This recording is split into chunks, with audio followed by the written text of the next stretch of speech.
Welcome to the Net Effect, Career Conversations and Connections. Each episode is devoted to bringing interesting guests who offer insights and perspectives on casting one's net on the right side, as Jesus challenged his apostles to do on the Sea of Galilee.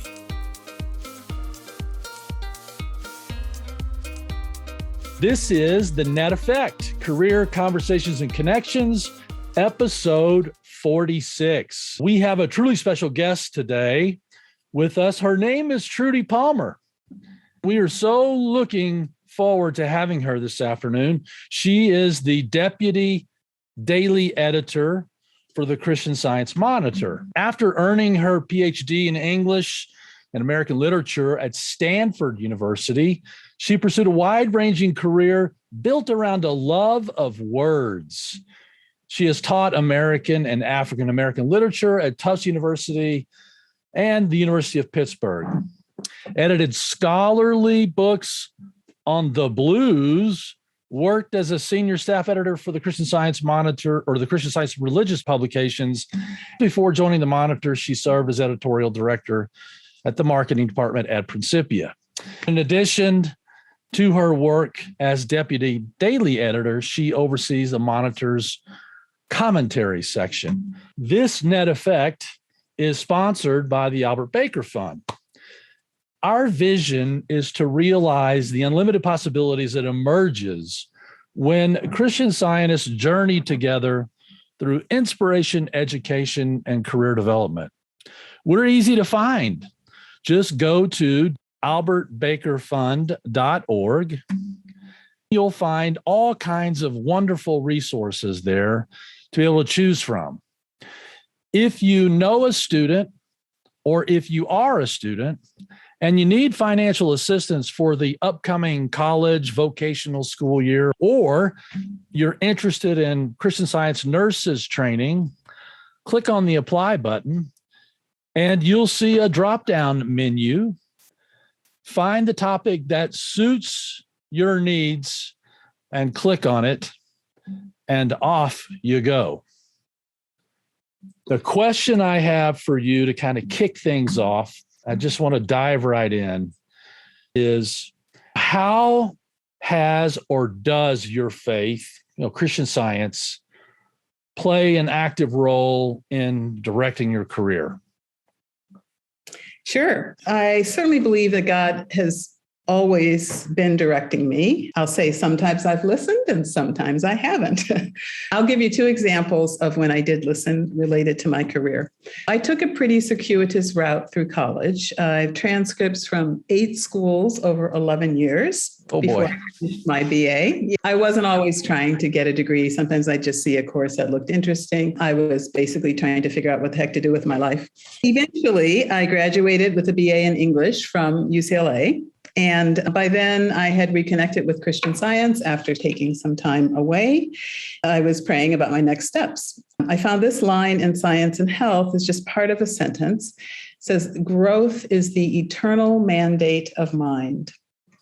I could see from that since my growth was impelled by God, it would be growth spiritward and it could only be good.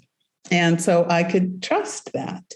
And I didn't need to fear progress, essentially. The results were twofold. It became clear I should go on to graduate school, and that worked out.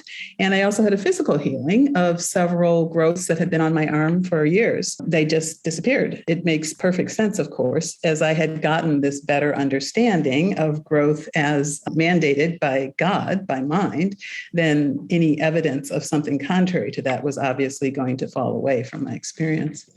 That is certainly one time early in my career when Christian Science absolutely guided me. Another time, a little bit later, I was in a job that it felt stagnant. It just didn't seem like it was maybe what I should keep doing. So I applied for other jobs, crickets, absolutely nothing. We've all been there. Sometimes I'd get the automated decline. Thank you very much. Sometimes I didn't even get that. So eventually I just thought, okay, there's obviously a lesson for me to learn here. And I kind of got myself to the point through prayer that I was truly willing to do whatever God wanted me to do. And if that was stay put, I'm good. If it was move on, I'm good. I really honestly got to the point where I wanted to be wherever God wanted me to be. I stopped all my, not that there's anything wrong with applying for jobs, but I just felt confident in that. And I stopped looking around. End of the story, you can guess. Another job surfaced and I moved on. So when you say you got to that point where you knew that you had to stop doing all that other stuff, but what did it look like when you got to that point? Was there something that kind of happened? Was it over time? Was it a process? Because I get that question all the time. How do I know? When do I know what to do next? I'm not saying that it would have been wrong to apply for another job. I would say that my efforts up until I got this sense of peace, all the other applications were very much so, hey, maybe that could work. What I remember most clearly about the sense of peace that I gained was it was kind of like a conversation with God. It was like, okay, God, I totally don't get it, why I'm here. Really? This is where you want me? Okay. If this is where I can best do your work, I'm in. I really did have more than once, probably, that kind of conversation with God. But at that point, I felt like I was at peace enough and tuned in enough that if I was supposed to apply for a job, I would know. And then I would have moved forward. It wouldn't have been that same kind of scrambling feeling that I had before. So I'm definitely not trying to say don't apply for jobs, Right. But you just want to be impelled divinely to do so if possible. I really appreciate that. I hear that from folks and they go, I've been praying, I don't hear anything, or I'm not sure what to do next. It's so nice to hear that it does come, that sometimes staying that course helps a great deal.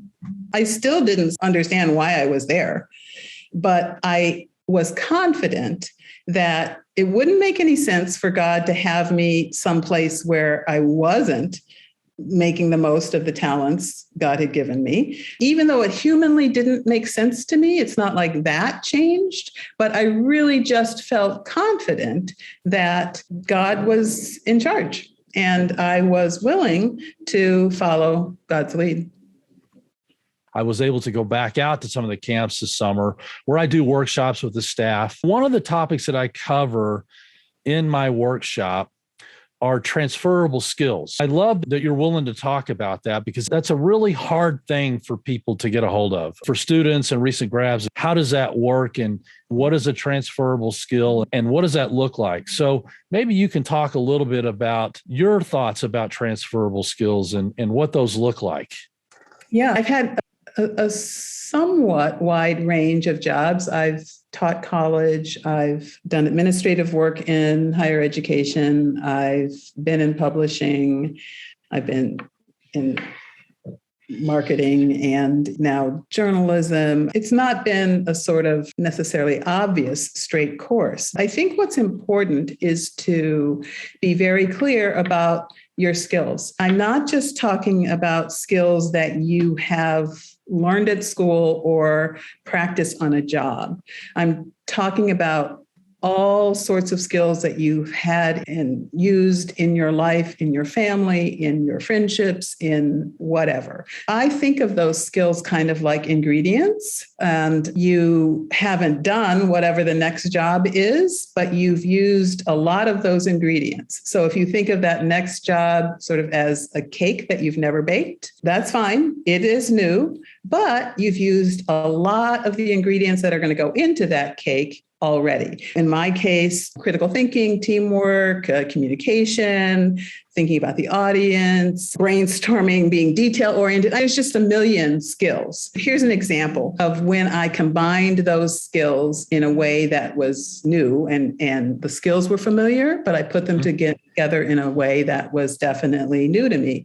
When I was hired at Principia in the marketing department, I had never done marketing. I brought to it other skills, other ingredients. I was well familiar with writing, with editing, with knowing the audience, with managing details, with meeting deadlines. There were all sorts of elements that I had, but I definitely had not made that particular cake before with those ingredients. So, of course, there was a lot to learn. But having identified my skills, first of all, you kind of need to do that in order to talk in the interview and get the job. Right. But Right. it just gives you a kind of context and confidence for knowing that, okay, there's going to be a lot of new coming at you, but hey, it's not like you've never written before. It's not like you've never edited. It's not like you've never worked with a team before. So you can not feel so freaked out about what's new. Right. Right. That's true of my situation now when I moved from print to the Monitor. Oh man, Monitor journalism and marketing, they couldn't be more different. Right.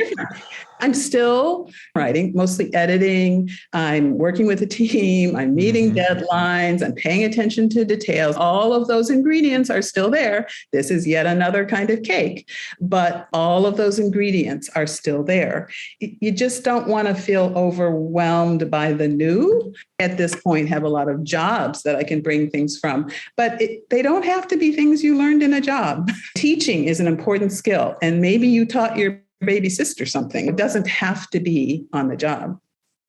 I think that's such an important point because there are many ways to acquire skills that are desirable. There are many ways to find like volunteer opportunities or clubs. There's ways to gather those skills that isn't in a work-related environment, but still transfer over into a professional resume because it's a skill set. And if you've learned it, if you have it, then you can certainly demonstrate to someone that you've got it, you've kind of got it in your bag, so to speak. Another topic that I love that you brought this up, I just think, and this may be the hottest topic out there, particularly for students and recent grads. Employers are always bending my ear about work ethic. I can't tell you, I am so, they'll go on and on and on about work ethic. Just a quick plug. I came back from all these camps, and boy, one thing that a camp counselor learns is a work ethic. They're on 24/7. It's such a incredible skill that they learn while they're there. Talk to us a little bit about work ethic and what does it mean to have a work ethic? That is a really important point. And I will say that I'm going to do my best, period. So whatever is put in front of me, I'm going to do the best I can with it. And that's sort of what it means to me. And in more detail, that means I'm going to take ownership of it. It doesn't mean I'm not going to collaborate and work with others and all of that by any means, but I'm almost certain I'm not going to go, I don't know. I just can't do that. Right. I mean, I might say, I don't know, but I'm not going to leave it there. I'm going to do whatever it takes to get it to where the person who knows that is, or for me to find out, whatever it takes, I'm going to see it through to completion. And I think that sense of ownership is a big part for me of having a work ethic. It's sort of like thinking of your work having your byline. Occasionally I write and that will have a byline, but mostly what I'm doing certainly doesn't have my byline. Editors obviously don't have their byline on the article, but you kind of want to feel like it's there. And so you want to be able to say, yeah, I'm proud of that. I did my best. Really, there's no half-heartedness in being God's expression. There just isn't. The Psalms are constantly saying, praise God with your whole heart. And Jesus said the first and great commandment is, thou shalt love the Lord thy God with all thy heart. And that's the first and great commandment, with all thy heart, with all thy soul, with all thy mind. So really, I think that that's our nature as God's reflection. You think about a sunbeam reflecting the sun. It doesn't on a cloudy day say, it's cloudy. I'm gonna kind of take a little break here. It just doesn't do that. It's going to shine fully no matter what. It's nature. And I think that is how reflection works for us, that it's actually putting yourself wholeheartedly come into something comes naturally. I'm not saying it's easy, but it does come naturally. And we just need to be willing to give it expression. Now, this is different, I want to be clear, than being a perfectionist. A perfectionist is almost, well, I don't know how often it's helpful. There's that expression, perfection is the enemy of the good, I think, or something. So I'm not talking about perfection. I'm talking about giving it your whole heart. So you're going to do the best you can within the budget or within the deadline or within whatever the constraints are. You are going to give it your all. So to me, that's what a work ethic is.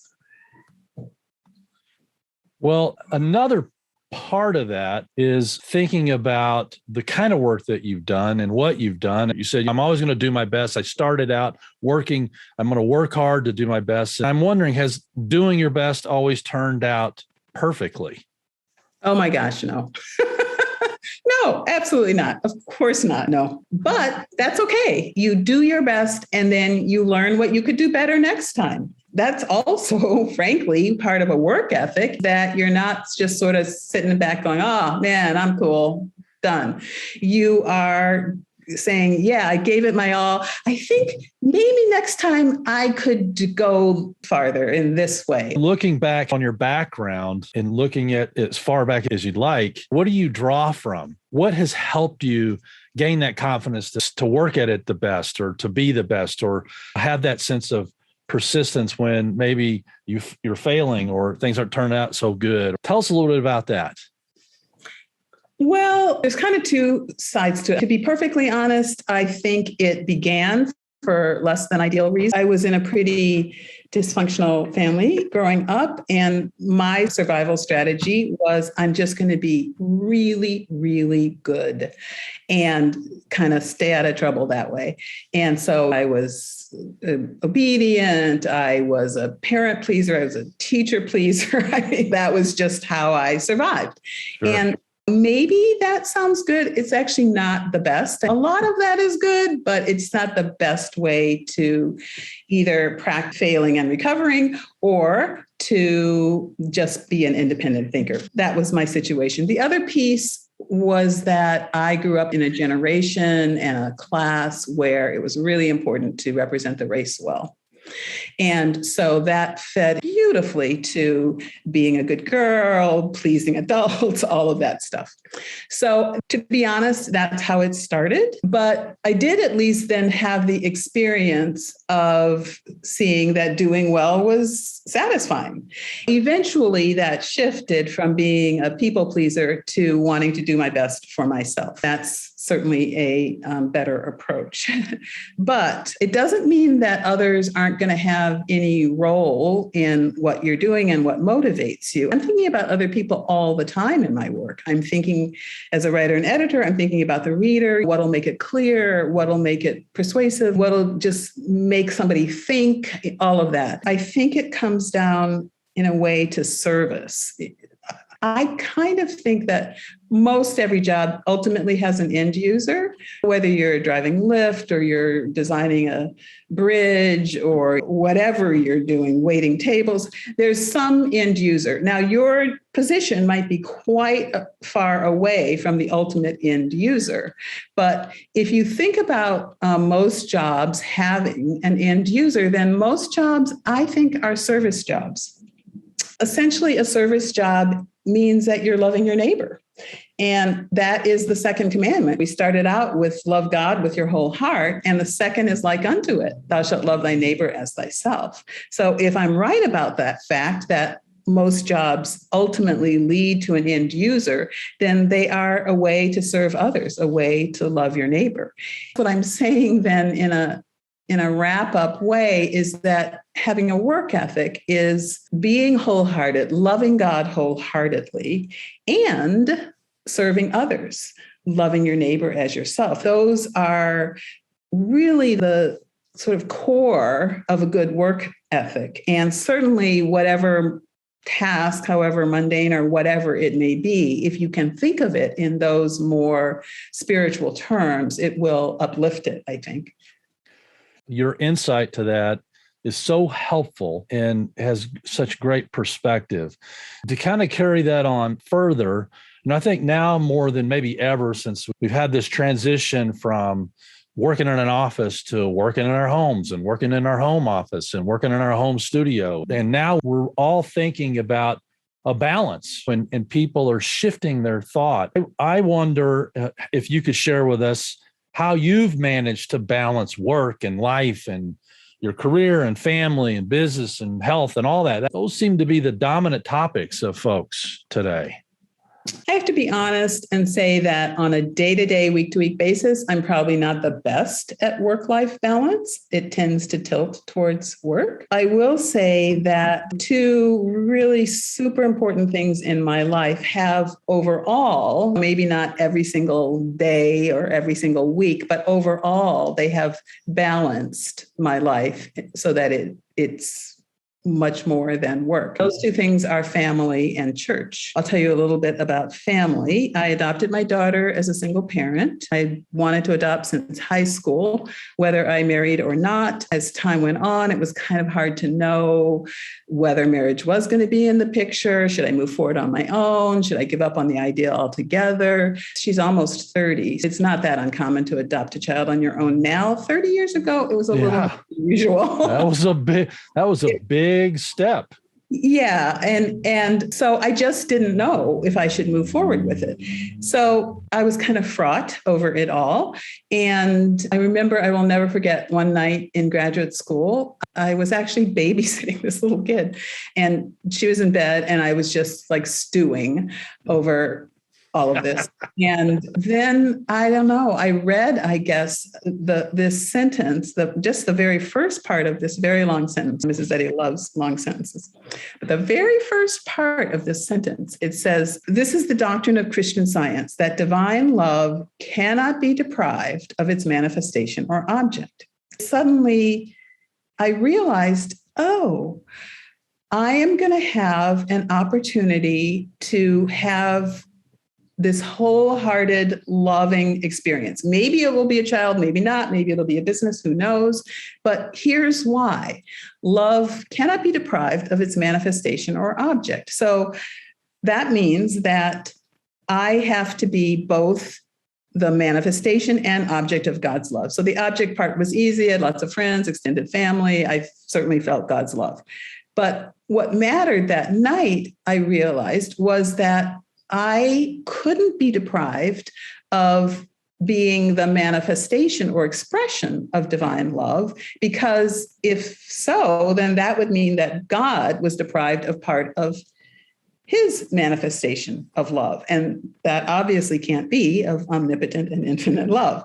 So I suddenly realized it was a guarantee. It was a given. I was going to have an opportunity to manifest it or express love in this wholehearted, challenging, engaging way. And like I said, maybe it'd be a child, maybe it'd be a business, maybe I had no idea what it was going to be, but I felt totally certain that I was guaranteed that, and had to be, not because of me, but because of God. God wasn't going to be deprived of it. At that point, after that, I was at peace. I had no more clue what it would be for a long time, but I really did feel confident that couldn't be deprived. And so I did then wind up adopting this little girl. Totally a match made in heaven. I don't. You can ask her; she agrees. But I think she would agree at this point. Maybe not when she was in high school. Right. Yep. Anyway, and back to the original question. So family was a real balance to work in terms of work-life balance. There were just limits, and wonderful limits, that family imposed on how much I could overwork. The other thing that continues to be a really wonderful balance is church. It fluctuates how many committees you can be on, and you give more some years than others, but participating in church has been such a blessing. It's really been a boon to my growth, my spiritual growth. And it just gets you to think bigger than yourself, to think about your congregation, your community, the movement, the world. So over all of these years, participating in church has been another really, really good way to bring a sense of balance into life. And I would just say, not completely unrelated, but when it comes to church work, I would just say to everybody, if you ever have a chance to be first reader, do it. It is like the hardest total blast, aside perhaps from parenting, that I have ever experienced. It is just the best. That's an interesting topic. It's particularly, I appreciate you bringing it up as it relates to students and recent graduates. I think they struggle with church more than most and trying to figure out if it's worthy, if it's worthwhile, they have time to do it.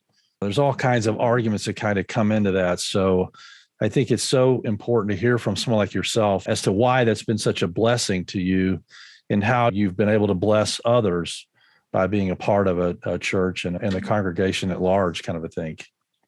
I recommend it. And it's really about service, but it is also, it kind of keeps you honest in a way, just in terms of, you know, how sometimes you wouldn't make the effort to do something for yourself, but you'll make the effort for somebody else. I think that's maybe just kind of the nature of the human condition. I don't know. In a sort of similar way, church, I have found, just brings out the best in me when I think I would make the effort for myself or have nothing more to give, then church just calls it out of me. And it is such a blessing for me. I'm hoping it's a blessing for the churches I've been a part of too. But it is just such a blessing to have that something bigger than you pull out of you more than you knew you had. There's this interesting statement in the manual. It says, God requires our whole heart, kind of bringing us back to what we talked about before. God requires our whole heart, and he supplies within the wide channels of the Mother Church dutiful and sufficient occupation for all its members. That's a really interesting statement. I don't think it means that all Christian Scientists are literally supposed to work for the Mother Church, as in getting a paycheck from the Mother Church. Though I will say the 2 times I've done it, I've loved it. One is now with the Monitor. I've absolutely love it. And if you have that opportunity, I recommend it. But I don't think that's what that statement is saying.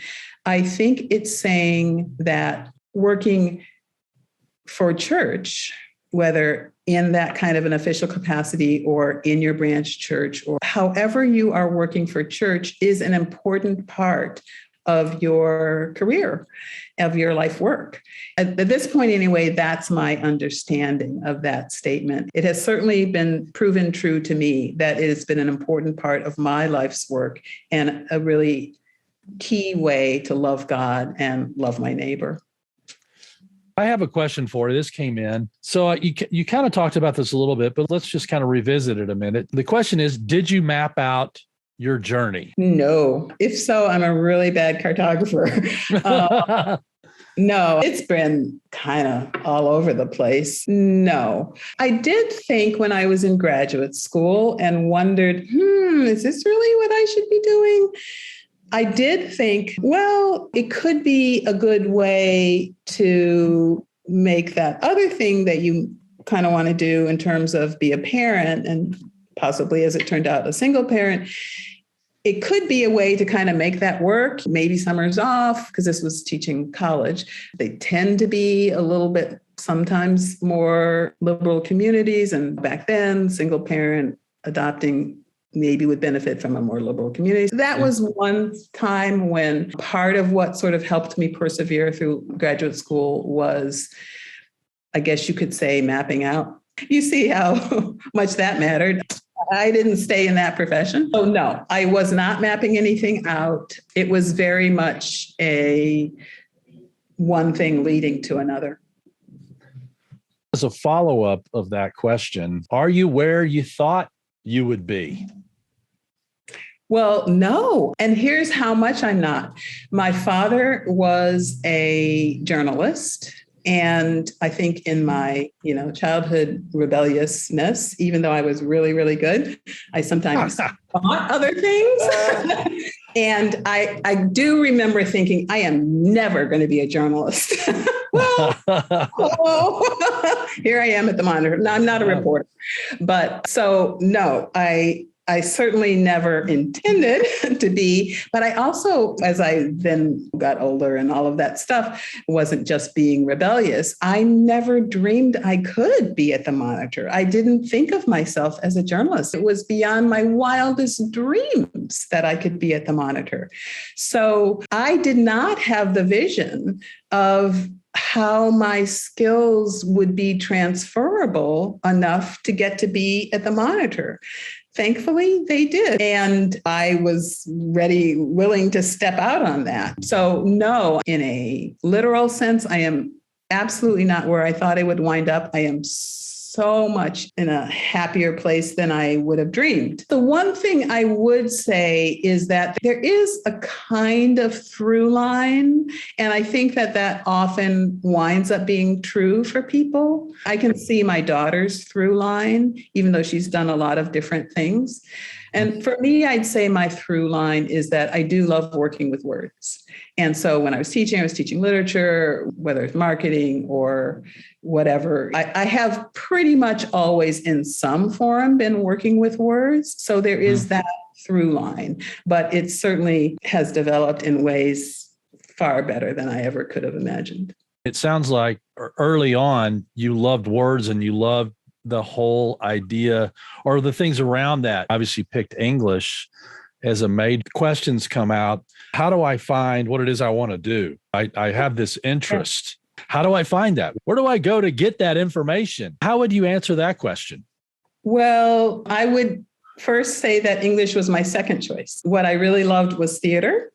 And too long of a story to tell. The long and short of it is all those transcripts I had with me, which weren't even trying to get a degree. UCLA had a ceiling on the number of units you could have. And by the time I got there, I didn't have enough units left that they would allow me to fulfill a theater major. The thing I could fulfill, because a lot of those units were related to English and would transfer, the thing I could fulfill was an English major, which obviously I liked. I had taken those courses. But my point in saying that is it would just be good not to be completely fixated on the one and only thing I want to do, and to be open to what all the things that you care about and enjoy. And I would say that led me toward teaching. And it turns out that wasn't for me. That wasn't for me the best fit. So I think it is good to be doing, it's really lovely if the main sort of task is something that you enjoy, but it'll get dressed in different ways. Some will be better, some will be worse. That's all fine. It doesn't always have to be that you're in your perfect burning passion position.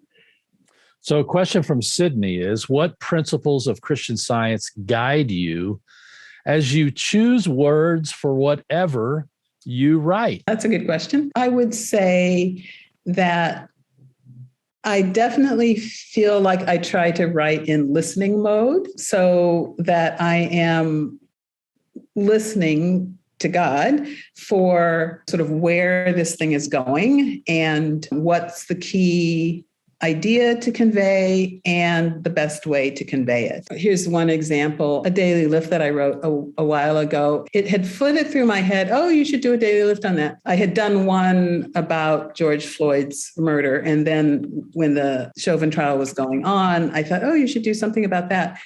Literally, that flitted through my head and it was gone. And then one morning, I woke up really, really early. I've learned when that happens to say, okay, Father, is there a reason I'm supposed to be awake now? Is there something you want me to do? And it came back to me, you should try writing that. So I did. I didn't have all the time in the world because I had to go to work. I just sat, I'd write, I'd get stuck, I'd stop, I'd listen, I'd write some more, get stuck, I'd stop, I'd listen. By the time I needed to jump in the shower, I had this thing that I could send to them. Well, it turns out that, so that's that morning. And it turns out that that was the afternoon when the verdict came out. So it was able to be in a timely way shared with listeners, and a kind of version of it went into the monitor. It was a wonderful, precious time of communion with God. I'm not a particularly fast writer.